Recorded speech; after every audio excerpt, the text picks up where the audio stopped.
더마카와 함께 시선집중의 문을 열겠습니다. 어서 오세요. 네, 안녕하세요. 더마카입니다. 5145님이 오늘은 즐겁게 미소 지을 만한 뉴스가 2개나 있어서 행복한 하루가 될 것 같습니다.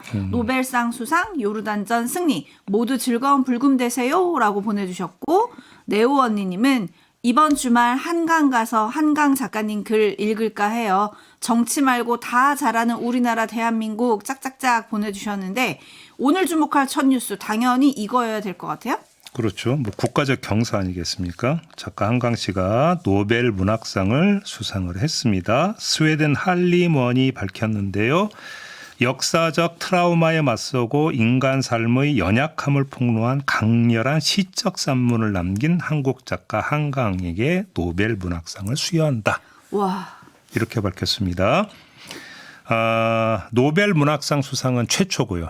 노벨상 수상은 두 번째죠. 네. 김대중 전 대통령의 노벨 평화상 수상 이후 두 번째인데 23년 만인가 아마 그쯤 될 것 같은데요. 나라의 경사입니다. 자, 한강 작가 참 어떻게 인터뷰를 해보고 싶었으나 여의치 속보가 않았고. 뜨자마자 저희 PD님이 발빠르게 전화를 해보았지만 통화가 되지 않았습니다. 네.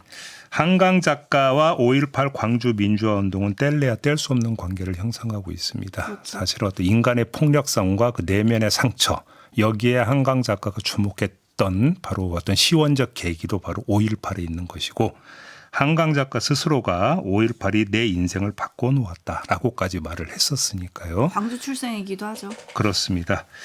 자, 관련해서 직접 인터뷰는 안 됐고요.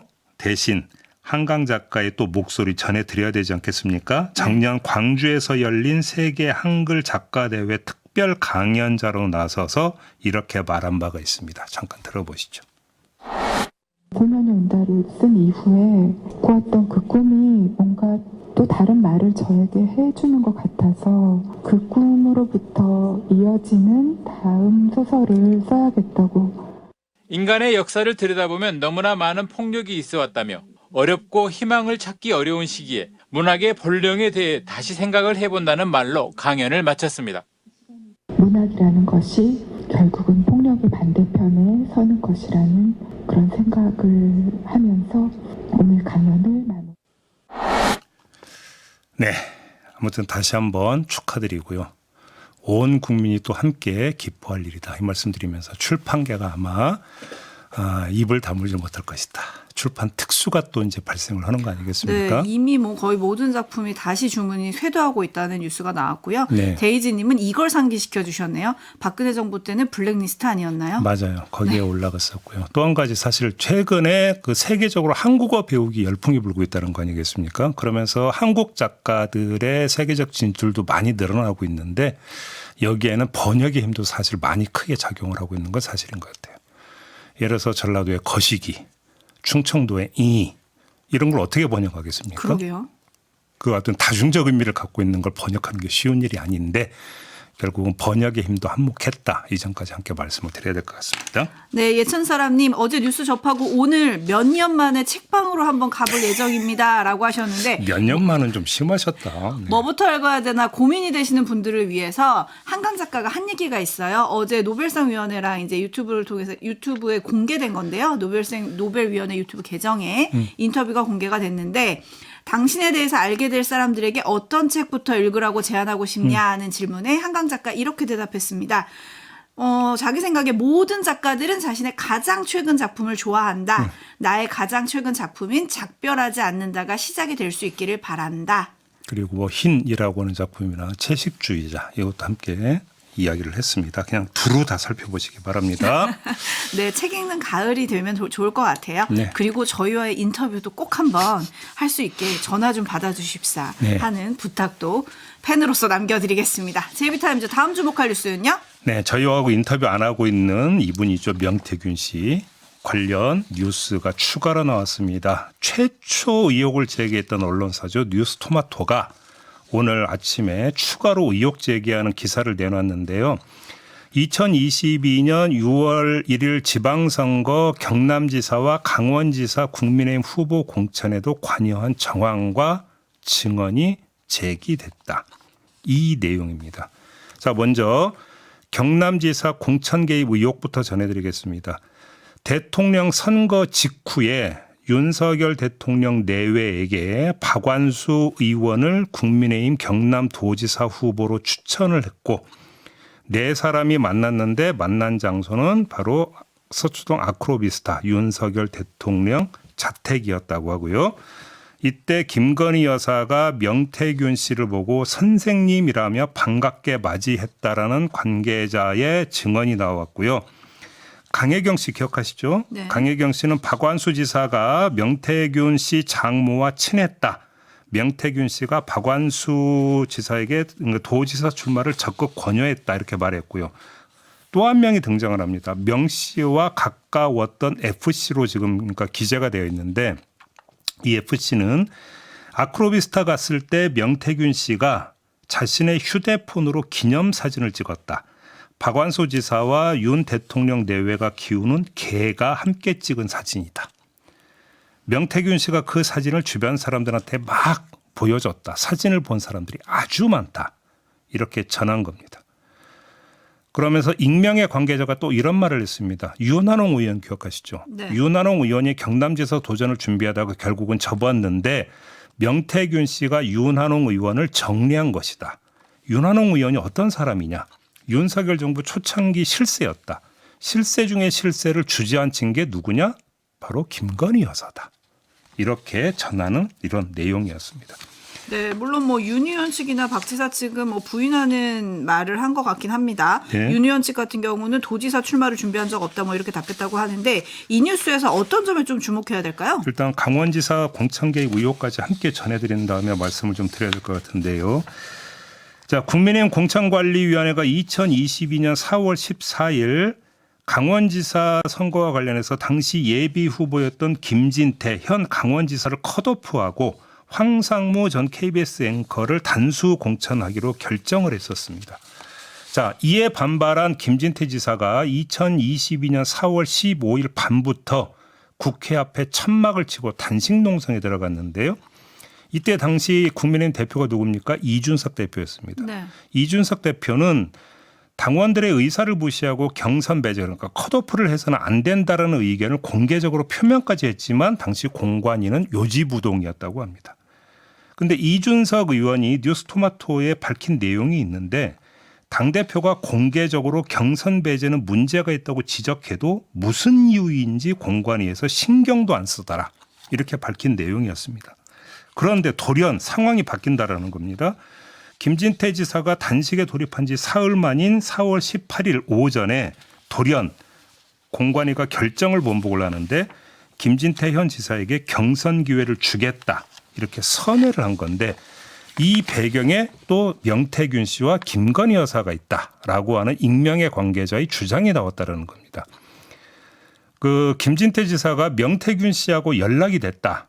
명태균 씨가 김진태 지사의 얘기를 김건희 여사한테 한 걸로 안다. 익명의 관계자가 이렇게 전했고요. 또 다른 관계자는 명태균 씨에 따르면 자신이 김진태 지사에게 김건희 여사가 있는 장소를 알려줬고 김진태 지사가 찾아가서 충성맹세를 했다고 한다. 이렇게 말한 겁니다. 김건희 여사의 종영에 못 이긴 윤석열 대통령이 정진석 당시 공관위원장에게 전화해서 경선으로 번복된 것으로 알고 있다. 관계자가 이렇게 전했다는 내용입니다. 네. 이 두 광역단체장 공천 과정에 이렇게 명태균 씨가 등장하고 명태균 씨와 함께 누가 등장을 하느냐? 김건희 여사가 등장을 한다. 이런 이야기가 되는 건데요. 구체적인 어떤 그 진단은 잠시 후 3부 이 기사를 직접 작성한 박형광 기자와의 인터뷰를 통해서 풀겠습니다만 지금까지 공천 개입 의혹은 딱 한 사람 김영선 전 의원에 한정이 되어 있었습니다. 근데 그 수준을 넘어서 광역단체장 그것도 복수의 광역단체장 후보 공천에 개입을 한 게 사실이라고 한다면 이거는 얘기가 완전히 달라지는 부분이 됩니다. 다시 말해서 김영선 전 의원의 공천 문제는 뭐냐면 뭐 여론조사의 대가 이런 식으로 이야기가 나왔었습니다. 그런데 김진태 지사 지금 제기된 의혹이 여론조사랑 상관이 없는 대가 이런 거하고는 상관이 없는 거 아니겠습니까? 그럼 이거를 그 배경을 어떻게 설명할 것이냐라고 하는 점이 지금 최대의 점검 포인트가 돼야 된다고 보고요. 또 한 가지는 박완수 경남지사 공천 개입 의혹을 전해드리면서 아크로비스타 자택에 찾아간 시점을 제가 말씀을 드렸습니다. 뉴스토마토 보도에 따르면 대통령 선거 직후입니다. 당선인 시절이라는 거죠? 대통령 선거 직후면 언제가 되는 겁니까? 2022년 3월 이후가 된다는 이야기가 됩니다. 네. 그렇게 되면은 용산의 또 설명은 또다시 부정되어 버린다, 무너진다 이런 이야기로도 연결이 될 수 있습니다. 꼬리에 꼬리를 무는 의혹이다. 근데 의혹이 그 수위가 갈수록 커지고 있다. 일단 이 점까지만 정리를 하도록 하겠습니다. 네, 그리고 여당에서는 그런 얘기도 나왔었잖아요. 명태균 씨가 지금 하는 얘기를 보면 다 취임 이전의 일이 아니냐. 네. 취임 이후에 뭐 공천 개입이나 국정 개입이나 이런 얘기가 뭐가 있냐 이런 반론을 폈었는데 그 반론도 조금 흔드는 뉴스가 아닌가요? 그렇습니다. 그리고 뭐 그 명태균 씨가 김건희 여사하고 나눴다는 텔레 대화 내용을 했다는 게 또 2022년 9월이지 않습니까? 엘리자베스 여왕 사망 이후 이야기라고 하니까 이미 그 사례 하나라도 그건 무너져 있었던 거고요. 네, 관련해서 짚어야 될 점 저희가 3부에서 인터뷰로 다시 한번 전해드리겠습니다. 그리고 또 지금 주진우 기자가 많이 명태균 씨를 만나서 인터뷰를 전해주고 있는데 주진우 기자가 이런 얘기를 했더라고요. 명태균 씨와 대통령을 함께 만났다고 하는 사람들이 지금 이준석 대표, 김종인 전 위원장, 박완수 전 지사, 김영선 전 의원 총 4명만 뉴스에 등장을 했는데 내가 아는 사람만 3명이 더 있다. 취재를 통해서 알게 된 걸 보면 3명이 더 있다 이런 얘기도 해서요. 어디까지 얽혀 있는 건가 이것도 좀 궁금해집니다. 그러니까 지금 나오고 있는 이야기들을 한마디로 정리하면 명태균 씨와 윤석열 대통령 부부는 그렇게 일회적이고 단기적인 이런 어떤 관계가 아니라 거의 전면적 결합 관계에 있었다라고 볼 수밖에 없는 지금 정황들이 계속 나오고 있는 겁니다. 네, 관련한 뉴스 계속 인터뷰를 통해서 이어가겠습니다. 계속 시선 집중해 주시고요. 제이비타임즈 다음 주 보컬 뉴스는요? 한동훈 국민의힘 대표가 어제 도이치모터스 주가 조작 의혹 사건과 관련해서 이렇게 말했습니다. 들어보시죠. 검찰이 어떤 계획을 가지고 있는지는 저는 알지 못합니다. 다만 검찰이 국민이 납득할 만한 결과를 내놔야 한다라고 생각합니다. 네.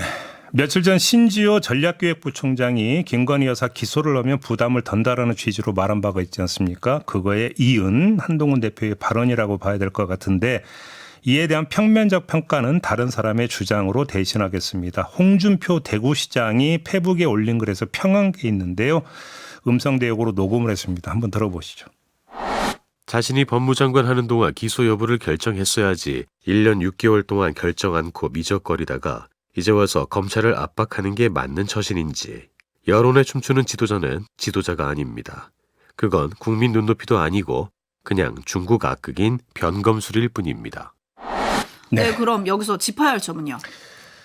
자, 맥락을 봐야 되는 건데요. 일단 제가 좀 주목하고 싶었던 게 뭐냐면 왜 이렇게 이야기를 할까? 혹시 그 검찰 내부에 뭐 기류가 변했고 그 기류 변화 조짐을 한동훈 대표가 좀 감지를 해서 이런 얘기를 한 걸까를 한번 살펴봤는데 저는 그런 걸 전혀 발견을 못했습니다. 그러니까 계속 불기소 결정 발표를 할 거다라는 지금 보도만 계속 나오고 있는 상황이거든요. 그렇기 때문에 주목할 점은 딱 하나일 것 같습니다. 한동훈 대표가 이렇게까지 이야기를 했는데 검찰이 불기소 결정을 발표를 하면 그때 한동훈 대표는 어떻게 할 거냐. 딱 이거 하나만 짚으면 되는 거 아니겠습니까? 어떻게 할 것 같습니까? 제가 지금 이 자리에서 여러 차례에 걸쳐서 한동훈 대표의 그 언과 행을 보면 수위를 넘지 않고 있다. 선을 넘지 않고 있다. 이 이야기를 여러 번 말씀을 드린 바가 있었습니다. 그러면서 이른바 레드라인이 뭐냐면 특검법 수용 여부다. 이 말씀을 드린 바가 있었는데 한동훈 대표가 이렇게까지 이야기를 했음에도 불구하고 검찰이 불기소 결정을 내려버리면 그때 한동훈 대표가 취할 수 있는 카드는 상식적 수순으로 놓고 본다면 특검법 수용밖에 없습니다. 이거 외에는 제가 볼 때 어제 이 발언을 몸소 실천할 수 있는 다른 방법은 없을 것 같은데 정말 그렇게 치고 나갈 것인가. 다시 말해서 정말로 선을 넘을 것인가. 이게 앞으로의 관전 포인트다. 이 점만 말씀을 드리겠습니다. 네, 관련해서 한동훈 대표가 최근에 친한계 인사들에게 이대로는 특검 공세를 막기 힘들다라는 말을 했다는 보도가 있었고 네. 김 여사 불기소 땐 사과로는 못 막는다 이런 말도 했다고 하고 또 어제는 공개적으로 김 여사의 역할에 대해서 당초 대선에서 국민에게 약속한 그것만 지키면 된다고 생각한다. 이런 얘기를 했잖아요. 한번 봅시다. 그리고 독대가 윤석열 대통령의 독대가 정말로 성사가 되는지를 봐야 되는데 성사된다면 거기 이게 하나의 어떤 뭐냐면 전환점이 될 수 있는지 없는지 이걸 보면 되는 거 아니겠습니까? 네. 계속 시선 집중하겠습니다. JB타임즈 다음 주목할 뉴스는요? 자, 지난 5월 19일이었습니다. 윤석열 대통령 부부가 경기도 양주 회암사지에서 개최된 회암사 사리 이윤기념 문화축제와 3대 화상 달해제에 참석을 했습니다. 이 자리에서 조계종 총무원장 진우수 님이 이런 말을 했는데요. 들어보시죠. 김건희 여사께서 미국 국빈 방문 때 보스턴 박물관에 직접 가셔서 여사님의 문화적 안목과 해안으로 이혼 승인 합의를 이끌어내는데 결정적인 역할을 해 주셨습니다. 네, 이 자리에서 김건희 여사는 사리가 환지 본처, 그러니까 본래 있던 자리로 돌아감 이런 뜻이라고 하는데 환지 본처되어 매우 뿌듯하며 이를 계기로 불교가 중흥하길 바란다. 이번 환지 본처는 제가 아니라 천만 불자들의 염원이 이룬 결과라고 생각한다. 이렇게 말을 했는데요. 이 소식은 당시 여러 언론의 보도를 탔었습니다. 김건희 여사가 결정적 역할을 했다는 내용으로 보도를 했는데 이게 국정감사 과정에서 지금 논란이 되고 있습니다. 이걸 좀 전해드려야 될 것 같습니다. 왜 논란이에요? 일단 좀 그 배경 스토리를 말씀을 드려야 되는데 자, 이 사리는 은제도금 라마타평 사리구에 보관돼 있던 것으로 일제강점기에 유출돼서 미국 보스턴 미술관에 보관돼 있던 겁니다. 이에 우리 국가유산청, 과거 문화재청이죠. 국가유산청이 2009년부터 반환 협상에 나섰습니다. 하지만 보스턴 미술관이 사리는 반환할 수 있다. 하지만 사리구는 절대 줄 수 없다. 사리구는 이제 사리를 보관한 용기. 그렇죠. 이렇게 버텨갖고 협상은 결렬이 됐고요. 이때 국가유산청의 입장은 아주 확고했습니다. 일체형 문화재인 사리구와 사리를 분리하여 대응할 경우 정부의 불법 문화재 반환 원칙이 흔들리게 된다. 이렇게 밝힌 겁니다.